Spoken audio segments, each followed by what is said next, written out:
আমি দেখছি ও ঠিক তথ্য দিয়েছে, ঠিক দিয়েছে। এই সব তথ্য দিচ্ছ। সব এখানে। কেন ভুলবো? স্যার, এখানে ভুল তথ্য। কিসের ভুল তথ্য দিয়েছি? কোন ভুলটা দিয়েছি আমি? একটাও বলবেন না, সরেন। এখানে কথা। কি করে না ভেঙেছে সেটা বলেছি। ওকে বলছে চলে যেতে, ওর বাড়ি ওখানে, ওর হুগলির নবগ্রামে পঞ্চায়েত প্রধানের ওয়ার্ডে নির্মাণের কাজ চলাকালীন পাঁচিল চাপা পড়ে মৃত এক, আহত দুই। বাসিন্দাদের অভিযোগ, কোনো রকম নিরাপত্তা ছাড়াই চলছিল কাজ। রাস্তার পাশে চলছিল কাজ, কিন্তু কোনোভাবেই কোনো নিয়ম মানা হয়নি। স্থানীয়দের মধ্যে ক্ষোভ। ঘটনাস্থলে কানাইপুর ফাঁড়ির পুলিশ। মৃতের নাম শ্যামল দাস। পরে আরও একজনের মৃত্যু হয় উত্তরপাড়া থেকে কলকাতায় নিয়ে যাওয়ার পথে।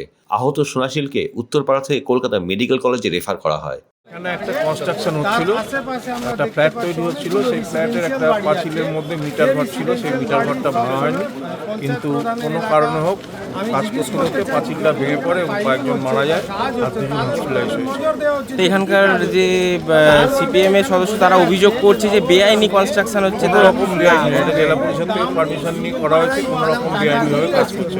আর সিপিএম বিজেপি জানেন এখন লোকসভা ইলেকশনের সামনে এখানে রাজনীতি করতে এসছে, কোনো রকম বেআইনি কিছু কাজ এখানে হয়।